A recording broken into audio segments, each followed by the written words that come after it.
sekaligus kita ini menyambut Maulid, saya minta dengan hormat Al-Quran supaya kita ada panduannya. Nanti gongnya Wisnu yang salah itu nama surat 33 ayatnya 40. Ya. Boleh dibaca lagi biasanya Pak sama yang tiap habis subuh kita ngaji pasang baca Muhammad. Ini juga ada Abdi Subarka Sindikat dari Bandung, ada Munjian TV dari Malang, dan yang lainnya saya belum ada kabar. Juga dihadiri bersyukur saudara kita yang baru berdiri, saudara Leo. Nah, dia baru mualaf saudara. Sebentar sini, Leo. Dulu apa agamanya?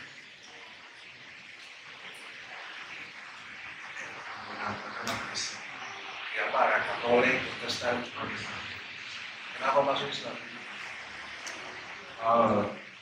Sakit terpaku. Jadi di rumah sakit kita bisa panggil dokter. Jadi kami sekarang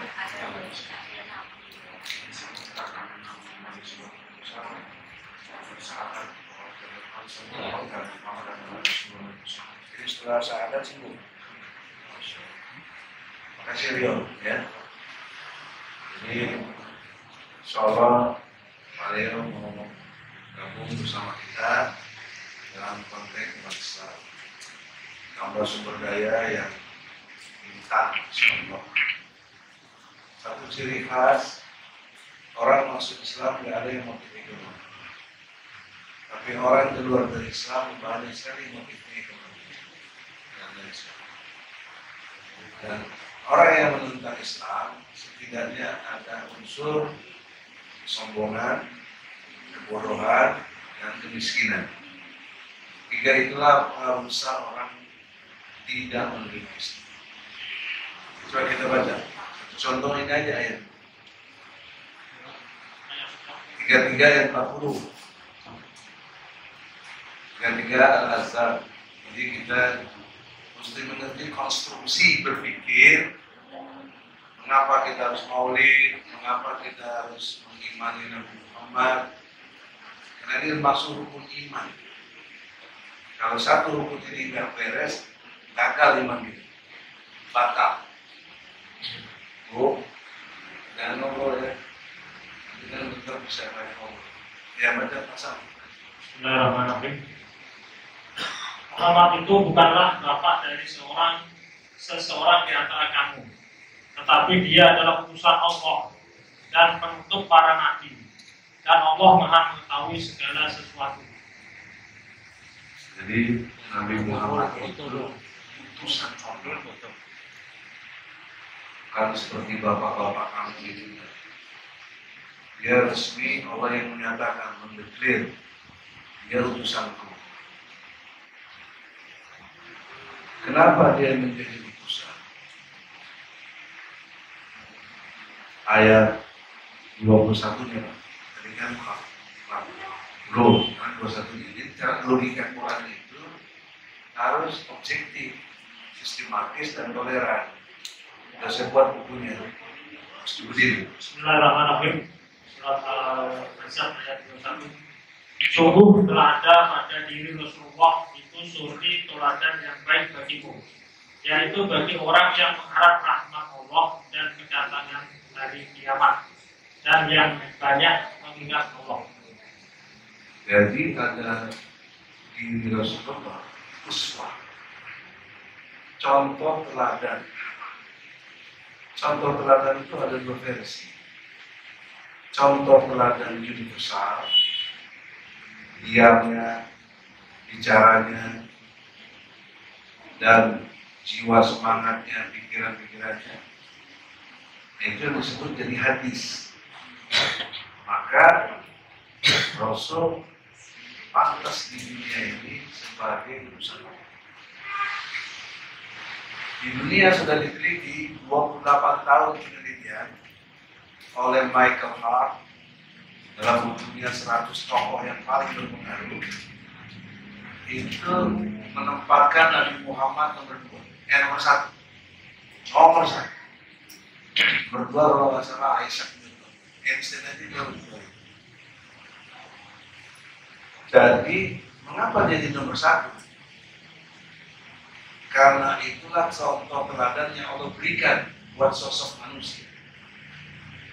Jadi kalau ada manusia yang non-muslim, tidak beriman kepada Rasul, tidak mengimaninya, tidak mencontohnya, maka dipastikan 3 faktor tadi: kemiskinan, kebodohan, sombong.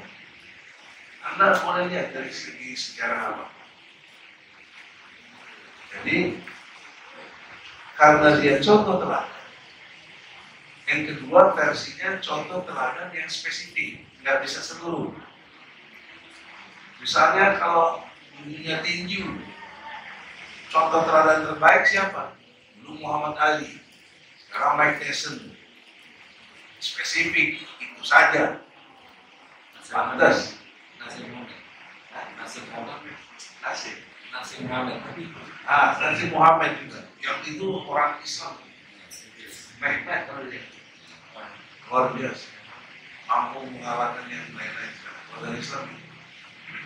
Tapi itu spesifik. Namanya kalau tadi uswah, ini qudwah. Teladan tapi spesifik. Kalau Nabi Muhammad untuk seluruhan, uswatun, seluruh jalan kehidupan pribadi Muhammad itu tercermin dalam Al-Quran. Makanya Al-Quran adalah the walking Quran dari Muhammad. Muhammad itu is the walking Quran. Muhammad itu the living Quran. Quran yang hidup itu Muhammad. Anda bayangkan kemuliaannya akhlak Muhammad. Maka baca ayat 46 di logika sistematis ini, karena kehebatannya Muhammad, dia adalah utusan Allah, maka Allah sendiri yang perintah. Ayat 46. Bismillahirrahmanirrahim. Dan untuk menjadi penyeru kepada agama Allah dengan izin. 3 ayat 3 ya, baik. Dan untuk menjadi penyeru kepada agama Allah dengan izinnya dan sebagai cahaya yang menerangi. Bukan itu. 46. Kalau salah tadi. Dan untuk menjadi Gitu. dan untuk menjadi penyeru kepada Bukan, agama surah Allah. apa? 33, 46 atau 48 gitu. Dan janganlah engkau Muhammad menuruti orang-orang kafir dan orang-orang munafik itu. Jadi Muhammad itu yang terbaik, makanya kita diperintah salawat. Ayat yang berapa? Iya. Ya, salawat kepada Nabi. Alat sebenarnya. 56, bukan salah saya. Apa benar? 56. Ayat itu benar. Supaya logikanya nyambung. Jadi alasan yang pertama, sesungguhnya Allah dan para malaikatnya bersolawat untuk Nabi. Wahai orang-orang yang beriman, bersolawatlah kamu untuk Nabi dan ucapkanlah salam dengan penuh penghormatan padanya. Lihat di sini logika. Bro. Allah perintah sholat. Betul? Allah sholat nggak? Allah perintah bayar zakat. Allah bayar zakat? Allah perintah haji. Allah haji nggak? Allah perintah salawat. Allah di sini? Salawat. Bayangkan, Allah yang menciptakan bersalawat kepada Rasul. Saya pernah didebat juga dengan dia. Kenapa kalau Allah ciptakan Allah juga uji ciptaannya? Nah, dia mengerti psikologi. Anda berkarya, karya Anda itu digemari banyak orang. Kalau Anda nggak ingat Allah, Anda bisa jadi ujub. Heran pada diri sendiri, kok bisa hebat ya? Gitu. Allah tidak. Kalaupun dia bersalah, dia puji dirinya karena kehebatannya itu. Tapi dengan kerendahan hatinya, logika selanjutnya adalah, bisakah kita kenal Allah tanpa Muhammad? Ya. Bisa. Itu logika tauhidnya. Dalam dialog itu mesti cerdas. Makanya metodenya harus objektif, sistematis, toleran. Toleran itu ikuti mana yang benar. Kalau orang berpikirnya objektif, sistematis dan toleran, dipastikan itu jiwanya intelektual. Jiwa intelektual itu seperti apa? Jujur, benar, adil. Gitu. Kalau dia intelektual, profesor, dokter, tidak jujur, tidak benar, tidak adil, tidak jujur apa? Tidak mengimani Muhammad, tidak jujur. Kalau dia mau objektif, dia jujur harusnya. Orang terbaik di dunia ini, hasil penelitian 28 tahun. Mereka lihat baca bukunya. Menempatkan Muhammad itu contoh terbaik. Yang luar biasa. Dia dilahirkan dalam zaman jahiliyah, tapi dia tidak ikut jahiliyah, tetap jadi teladan. Dia dilahirkan tanpa ayahnya, sudah meninggal, dan ibu susuannya, karena ibunya tidak menyusui. Artinya apa? Tidak ada pengaruh pendidikan orang tua pada Rasul. Murni bimbingan dari Allah. Dan manusia lain tidak mungkin tidak ada pengaruh orang tua. Ya. Dan dalam perjuangannya, kurang apa beliau? Direkayasa, mau dibunuh, sampai harus hijrah. Tapi beliau tetap tegar.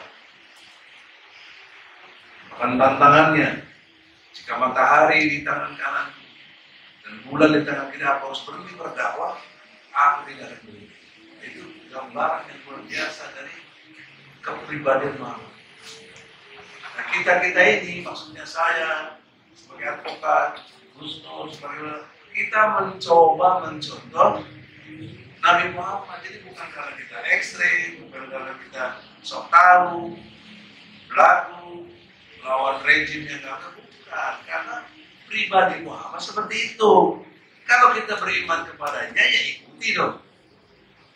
Nah, setelah ngerti 3 ayat ini, baru ke surat Ali Imran ayatnya 31.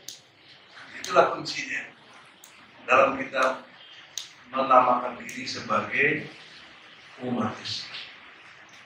Pasti selamat, karena Islam itu selamat. Jadi logika saya bangunannya Al-Quran dan hadis. Nggak mungkin saya menyimpang. Sementara banyak cara pandang yang tidak seperti ini. Quran langsung dia berpendapat, menurut pendapat saya. Apa hebatnya pendapat ini? Quran itu amat rinci. Quran itu benar. Quran itu sempurna. Ada diterangkan di ayat lain. Kita lihat ya, terakhir ya. Habis ini Gus Nur terang. Bismillahirrahmanirrahim. Katakanlah Muhammad, jika kamu mencintai Allah, ikutilah aku. Niscaya Allah mencintaimu dan mengampuni dosa-dosamu. Allah Maha Pengampun, Maha Penyayang. Beribadahnya kita kepada Allah, beribadahnya Muhammad kepada Allah, dasarnya cinta. Bukan keterpaksaan, bukan tekanan persoalan kemiskinan ekonominya, bukan karena ketakutan, tapi karena rasa cinta. Pertanyaan seriusnya, bagaimana kita bisa mencintai Allah? Bagaimana bisa mencintai Muhammad tanpa mengenalnya? Kan ada pepatah, tidak kenal maka tidak cinta. Nah, maka proses dakwah inilah untuk kita mengenal Allah dan Rasulnya secara syariat yang benar, sehingga kita bisa taat kepadanya. Karena ketaatan kepada Allah akar masalahnya dari rasa cinta ini. Dan jangan lupa, bagi yang sudah ibadahnya bagus, soleh, bukan karena kehebatan kau, tapi karena Allah mencintai kita. Kenapa yang begini sedikit? Tapi kalau ada acara dangdutan, banyak. Film Misbar, ya, Gerimis Mubar, banyak orang yang nonton. Tapi untuk ngaji, orang yang sedikit nanti masuk surga. Ya. Karena cintanya Allah. Sebab selain dari itu, bukan umat Islam, maka Allah pakai istilah murtad. Nah, banyak orang yang murtad, tapi dia tidak menyadarinya. Ini penting sekali. Karena saya harus mencari ini. Kenapa? Karena kalau tidak mencintai Allah dan Allah tidak mencintai, kita masuk kategori umat yang murtad. Dari mana saya tahu? Bukan surat Al-Ma'idah, ya, ayat 54. Jadi tidak pendapat saya atau bukan pendapat saya. Saya hanya memformulasi cara berpikirnya melalui Al-Quran, gitu.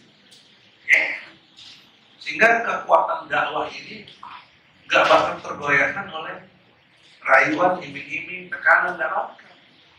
Coba deh. Bismillahirrahmanirrahim. Wahai orang-orang yang beriman, barang siapa di antara kamu yang murtad, Ulangi, yang apa? Yang murtad atau keluar dari agamanya, maka kelak Allah akan mendatangkan suatu kaum. Dia mencintai mereka. Nah, dia di sini siapa? Dia Allah. Allah mencintainya, hambanya. Dan hambanya itu Dia mencintai mereka dan mereka pun mencintainya. satu. Dan mencintainya dan bersikap lemah lembut terhadap orang-orang yang beriman. Dua. Tetapi bersikap keras terhadap orang-orang kafir. Tiga. Yang berjihad di jalan Allah Empat. dan yang tidak takut kepada celaan orang yang suka mencela. Lima. Itulah karunia Allah yang diberikannya kepada siapa yang Dia kehendaki. Dan Allah Maha Luas, pemberiannya Maha Mengetahui. Itulah karunia. Lima tadi. Dicintai Allah sehingga kita bisa mencintainya, berkasih sayang sesama muslim, keras sama orang kafir, berjihad, dan tidak takut dengan celaan-celaan. Seperti celaan apa? Terorisme, ekstrem, fundamentalis, kelompok kanan. Kita pakai pakaian ini di satu restoran ada yang wah, orang surga lewat. Itu termasuk celah. Don't care. Gak usah tahu. Kalau sekarang namanya dibully. Dulu kan belum ada internet. Sekarang dibully, banyak yang dibully. Kalau kalian takut dibully, murtad. Kalau kalian tidak berjihad, ya murtad. Kalau kalian berkasih sayang sama kafir, murtad. Kalau kalian keras sama orang muslim, bahkan perangi, murtad. Kalian tidak mencintai Allah, murtad. Banyak sekali yang murtad, tapi tidak sadar. Nah, inilah renungan yang mendalam. Kalau baca Quran itu harus pakai otak itu, samping hati gitu. Sehingga sistematis. Dan orang gampang mencerna. Dan rasional kenapa kita selalu bersawat kepadanya, mengagungkannya, karena Allah sendiri mengagungkan ciptaannya yang namanya Muhammad. Takbir. Oh. Pada manfaatnya.